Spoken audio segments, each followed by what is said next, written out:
নমস্কার শ্রোতা বন্ধুরা, জোনাকি নিউজ চ্যানেলে সকল সাহিত্যপ্রেমী শ্রোতা বন্ধুদের আমি স্বাগত জানাই।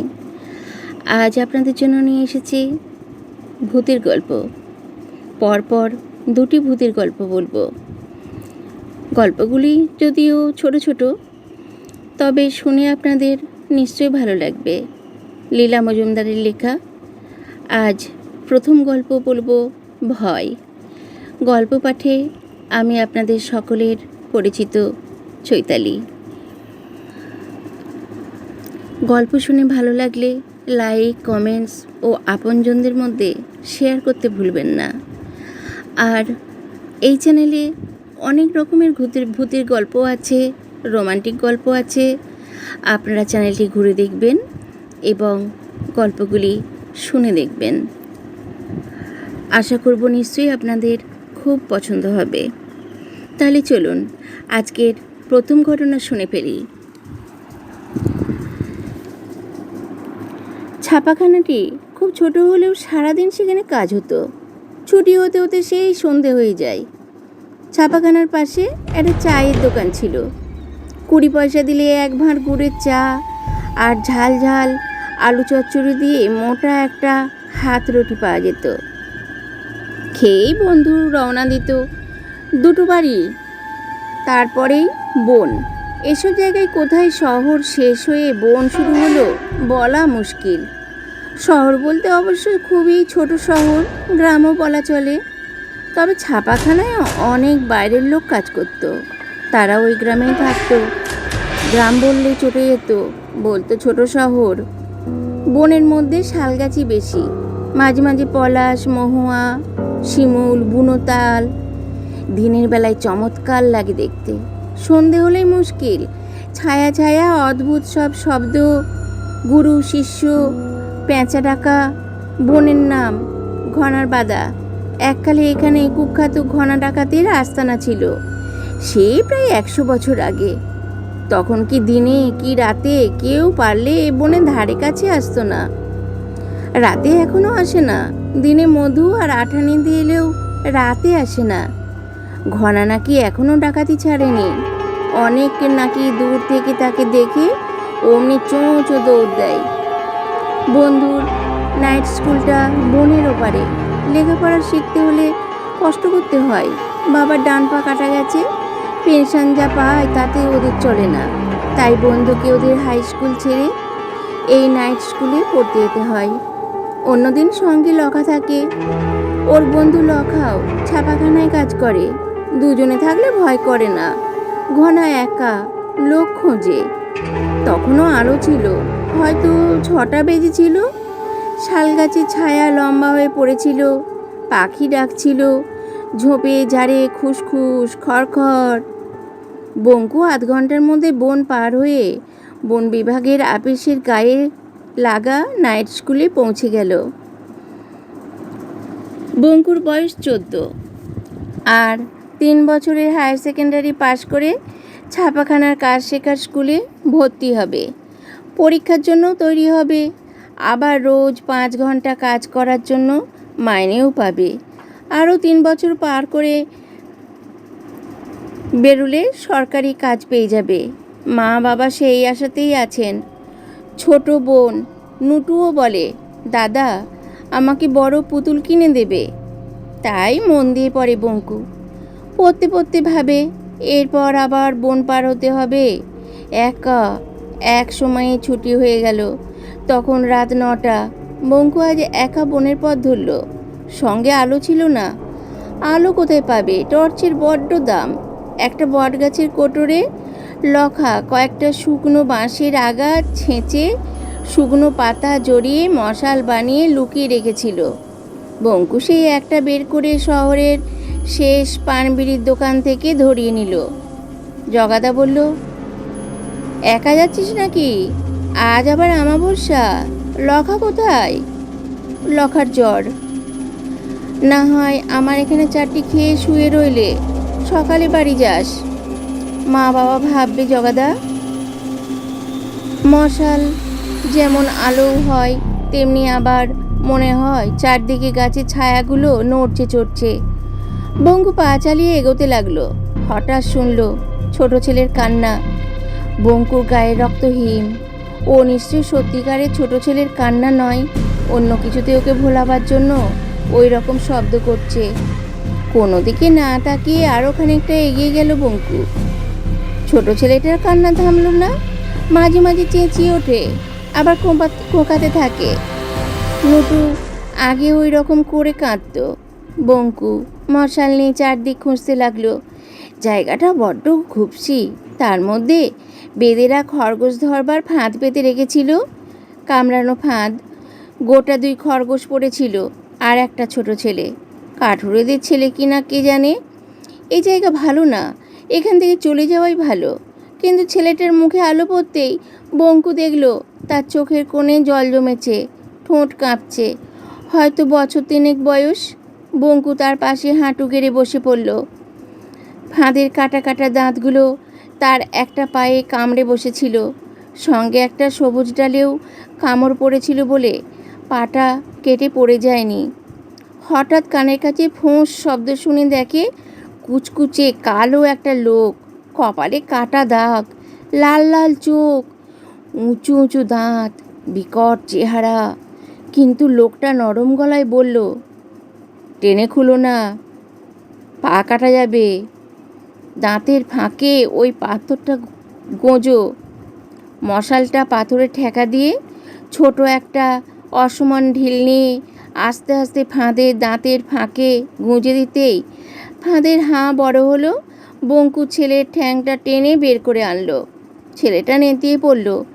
বঙ্কুর হাত পা ঠান্ডা। কালো বিকট লোকটা বলল, না না, কিছু হয়নি, ব্যথার চোটে অচৈতন্য হলো। ওই যে তোমার ডান হাতে ছোট ছোট পাতা দেখছো, ওই খানিকটা পাথরে ঘষে লাগিয়ে দাও, দেখতে দেখতে ঘা সেরে যাবে।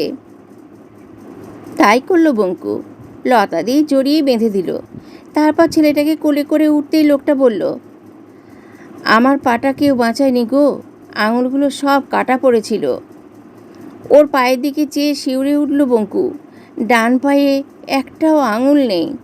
এমন সময় দূরে মশালের আলো দেখা গেল আর ডাক শোনা গেল, নাকু, হারে নাকু রে।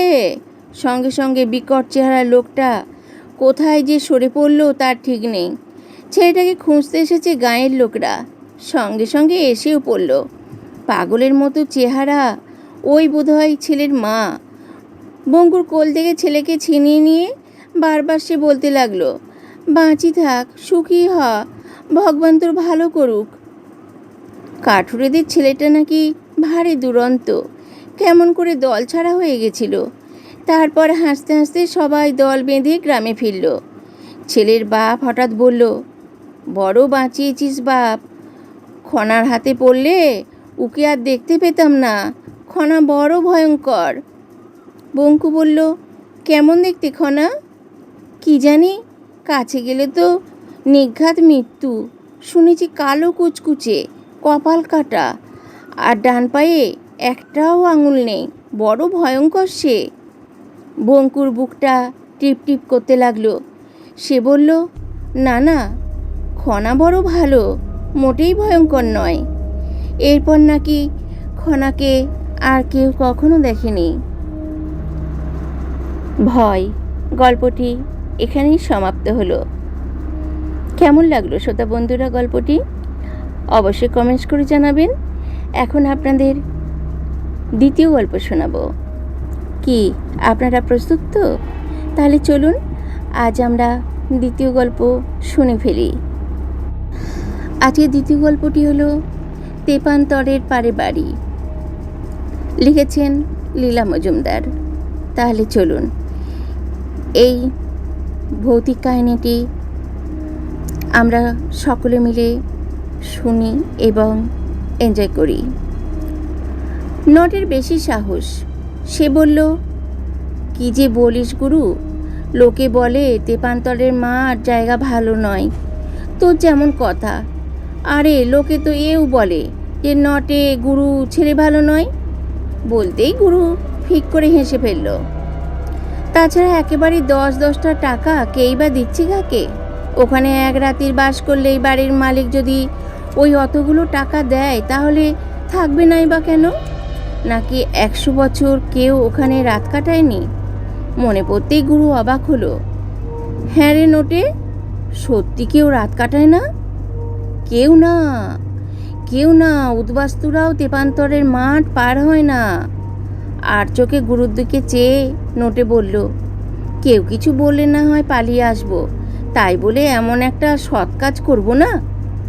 তাই বটে, ওখানে রাত কাটাতে পারলে বাড়িওয়ালার বাড়ি বিক্রি হবে, কল্যাণ সংঘ সস্তায় ওটা কিনবে, কিনে ভেঙে ফেলবে। এক দঙ্গল লোক মজুরি পাবে, উদ্বাস্তুরা মিনি মাগনা ইট কাঠগুলো পাবে, নতুন বাড়ি উঠবে। মুটে মজুর মিস্ত্রি ঠিকাদার সকলের কম বেশি রোজগারপাতি হবে। যাদের কেউ নেই তারা সেখানে থাকবে, স্কুল হবে, কাঠের আসবাবের কারখানা হবে, বই বাঁধাইয়ের দোকান হবে, হাগরেরা চাকরি পাবে, আর আর নোটে গুরুর 10 টাকা পাবে। বাড়ির মালিক কালো চশমার ভিতর দিয়ে ওদের মাথা থেকে পা অবধি দেখে নিয়ে বললেন, খারাপ জায়গা হলে থাকতে বলবো কেন? অমন নিজের ঠাকুরদার বাবার তৈরি, চারদিকে আম জাম কাঁঠাল নারকলের গাছ, তার বাইরে এক মানুষ উঁচু পাঁচিল, অথচ কেউ না থাকলে কল্যাণ সংঘের বাবুরা কিনবে না। শোনো একবার কথা, অমন ভালো বাড়ি পূব দক্ষিণ খোলা, আদিগঙ্গার ধারে। নোটে বলল, আপনি নিজে গিয়ে এক রাত থেকে ওদের দেখিয়ে দিন না কেন? আপনার 10 টাকা বেঁচে যায়। মালিক বললেন, 10 টাকা বেঁচে যায়? 10 টাকাকে আমি নস্যির মতো মনে করি। তোরা একটি রাত কোনো রকমে থাক না বাপ, 10 কেন 15 টাকা দেব, আজ রাতেই যা। তাই শুনে গুরু নোটের দিকে তাকাতেই মালিক বললেন, কচুরি আলুর চাট মিঠে গজা আর লিমনের টিফিন দেব সঙ্গে, কিন্তু সব ঘরের দেওয়ালে হরিনাম লিখে আসতে হবে, তবেই কল্যাণ সংঘ বিশ্বাস করবে অপদেবতা টেবতার বাস নয় এ বাড়ি। বলে কি না আমার অতি বড় বৃদ্ধ প্রপিতামহ 2 সন্ধ্যে শিব পুজো করতেন। নোটে আর গুরু চলে গেল। মালিকের বউ আড়াল থেকে বেরিয়ে এসে তেরিয়া হয়ে বললেন, একটুও দয়া মায়া নেই শরীরে? দুধের বাচ্চাদের দিলে পাঠিয়ে ভূতির খপ্পরে, বলি তুমি কি মানুষ? শুনে মালিক অবাক, কাকে দুধের বাচ্চা বলছো? ওদের দেখলে দুধ কেটে ছানা বেরোয়। ওরা হলো গিয়ে কালীঘাটের মার্কা মারা ছোঁড়া। বাড়িটা বিক্রি হয় তুমি চাও না? ভূত ভাগাতে ওরাই পারবে, উপরন্তু টাকাও পাবে। এর উপর আর কথা চলে না। পরে গুরু বলল, সন্ধে অবধি অপেক্ষা করে কাজ নেই, রোদ থাকতে থাকতেই চল, তেপান্তর পেরিয়ে ওখানে গিয়ে আড্ডা করি। টিফিন তো বুড়ো দেবেই বলেছে, অন্ধকারে তেপান্তরে গা ছমছম করবে। যেমন কথা তেমনি কাজ।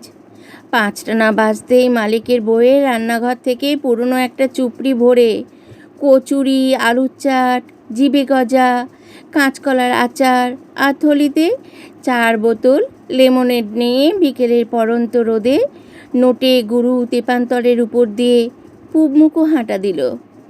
ওদের সামনে সামনে সরু লম্বা হয়ে ওদের ছায়া দুটোও চলল। গুরু থমকে দাঁড়িয়ে নোটেকে বলল, হ্যাঁ রে, সত্যি আমাদের ছায়া তো? মানে আর কিছু যদি সঙ্গে? নোটে ওর কান টেনে ঘাড়ে রদ্দা মেরে দেখিয়ে দিল, ওদেরই ছায়া বটে। খুব বড় মাঠের জায়গায় বা হবে কোত্থেকে ওই এলাকায়? দেখতে দেখতে ডাঙা পেরিয়ে ওপারের রাস্তায় কাছাকাছি পৌঁছে ওদের চক্ষুস্থির। বলে নাকি 100 বছর কেউ বাস করেনি এ বাড়িতে। নোটে গুরু দেখল বাড়ির লোকজনে গমগম করছে। আশেপাশে যত উদ্বাস্তুদের সবচাইতে বদমাইশ ছেলেমেয়েরা ওই বাড়ির বাগানে জমায়েত হয়ে এসে কি হুল্লোড় লাগিয়েছে। সিকি কিলোমিটার দূর থেকে তাদের হইচই হ্যাঁ হ্যাঁ হাসি ঝ্যাঁ ভ্যাঁ কান্নায় কানে তালা লাগার জোগাড়। এ আবার কি গো, ওরা যে কাউকে ও বাড়িতে সীমানায় এগোতে দেবে তা তো মনে হয় না। আম কাঁঠাল গাছের পাতা দেখা যাচ্ছে না।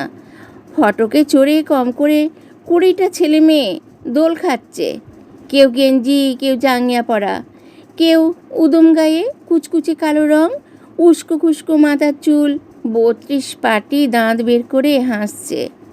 কারো হাতে ঢিল, কারো হাতে ঢেলা কাঠ। এগোই কার সাধ্যি। নোটে বলল, থামলে যে বড়, বাড়ির ভিতর ঢুকে হরিনাম লিখতে হবে না? বাড়ি তো বন্ধ দেখছি, চাবি টাবিও দেয়নি বুড়ো, নাকি কোন কালে হারিয়ে গেছে কে জানে। ছোট ছোট এক রাশি পাথরের কুঁচি ওদের গায়ে মাথায় এসে পড়ল।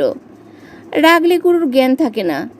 চোটে মোটে বলল, কি হচ্ছেটা কি? একটা ঢিংঢিঙে রোগা ছেলে আঙুল দিয়ে চুপড়ি দেখিয়ে বলল, কি আছে রে ওতে? আমাদের টিফিন। এই বাড়িতে রাত কাটাবো, তাই টিফিন এনেছি। অমনি বিচ্ছুগুলো বলে কি না, তাই নাকি? তার টিফিনটা কি জিনিস বাপু?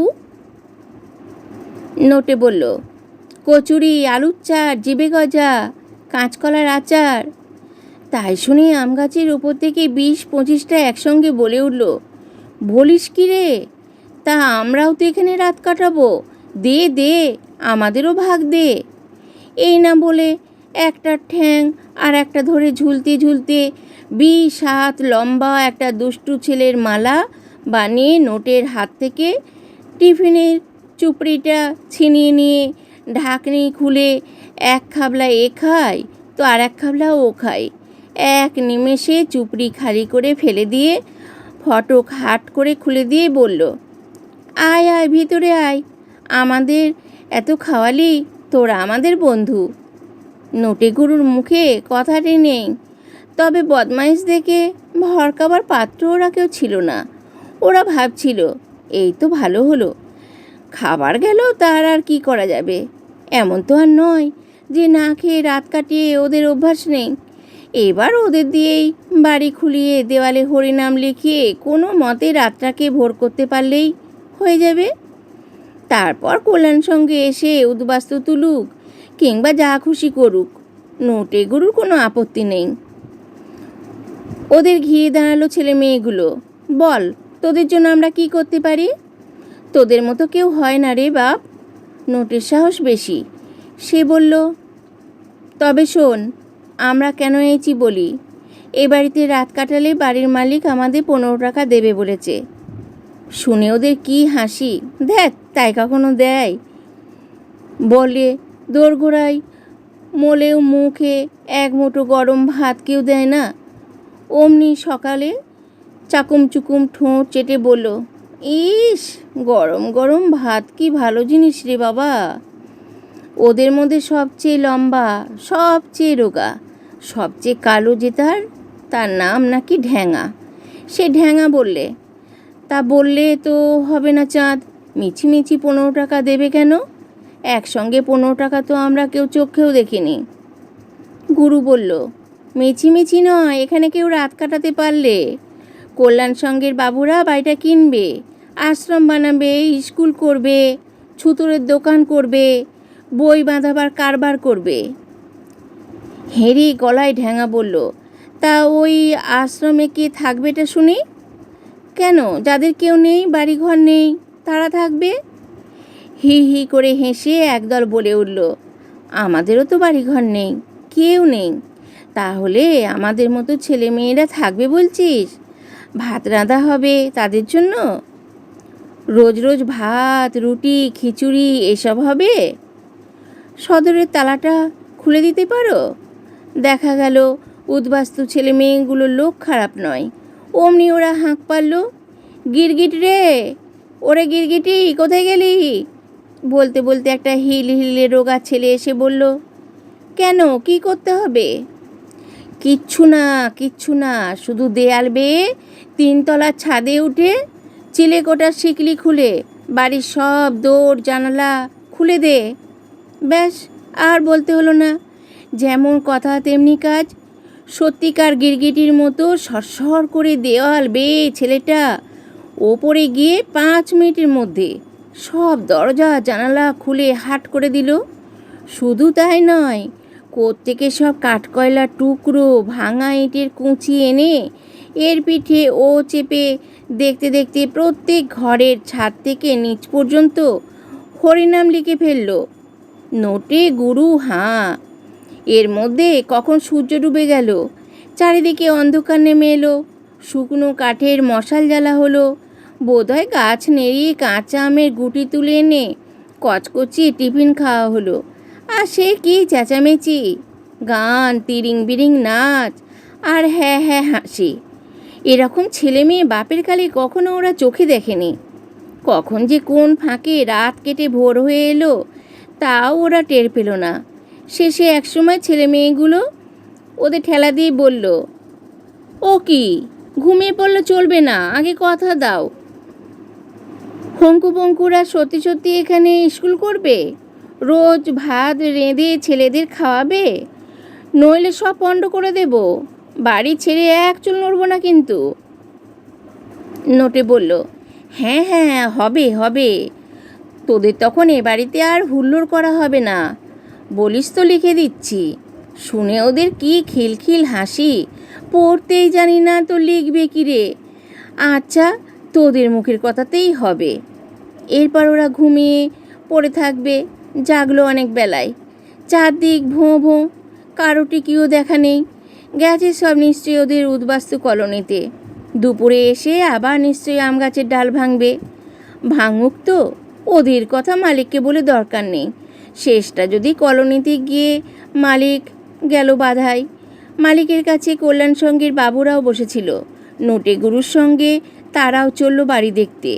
দেওয়ালে কেমন হরিনাম লেখা হয়েছে দেখা দরকার, তবেই প্রমাণ হবে ভূত টুত সব বাজে কথা। তেপান্তরের মাঠ শেষ হয়ে এসেছে, দূর থেকে হই হুল্লোর শব্দ আসছে। গুরু নোটের দিকে তাকালো, কি সাংঘাতিক, বিচ্ছুগুলো এর মধ্যে আবার শুরু করে দিয়েছে নাকি? কিন্তু আরেকটু কাছে যেতে দেখা গেল তা নয়। ওদের সাড়া পেয়ে ঝাঁকে ঝাঁকে সাদা পাখি কিচিরমিচির করতে করতে নীল আকাশে উড়ে পড়ল। আর কি বাকি রইল? কল্যাণ সংঘ বাড়ি কিনল, আশ্রমও হলো, এক পাল হাঘরে ছেলে মেয়েদের থাকবার জায়গা হলো। রোজ বড় বড় হাঁড়িতে তাদের জন্য ভাত রান্না হয়। বাড়ির মালিক খুশি হয়ে নোটে গুরুকে 15 টাকা দিয়েছিল। কথাটা জানাজানিও হয়েছিল। নানা লোকে নানা কথা বলছিল। অন্য লোক টাকা পেলে ওরকম তো বলবেই। খালি গুরুর বাউন্ডুলে ছোট দাদু একটু অদ্ভুত কথা বলেছিলেন। 60 বছর আগেও ওই বাড়ি খালি পড়ে থাকতো। উনি নাকি একবার পিট্টির ভয়ে সন্ধেবেলায় বাড়ি থেকে পালিয়ে ওই বাড়িতে গা ঢাকার তালে ছিলেন। তা বিচ্ছুগুলো ওকে ঢুকতেই দেয়নি। মহা বদমাইশ ছেলেগুলো, বিশেষ করে ঢ্যাঙা বলে একটা লম্বা কালো ছেলে আর গিরগিটি বলে একটা হিলহিলে ছোকরা। সে বেটা শটান দেয়াল বেয়ে উপরে উঠে গিয়ে ঢিল ছুঁতে আরম্ভ করেছিল। তবে ওরা আর কখনো আসেনি। গল্পটি এখানেই সমাপ্ত হলো। দুটো গল্পের মধ্যে আপনারা জানাতে ভুলবেন না কোনটা আপনাদের বেশি পছন্দ হয়েছে। তাহলে এরকমই গল্প শুনতে হলে চ্যানেলটিকে সাবস্ক্রাইব করে বেল আইকনে প্রেস করে দেবেন এবং লাইক ও কমেন্টস অবশ্যই করবেন। আজ আসি, নমস্কার।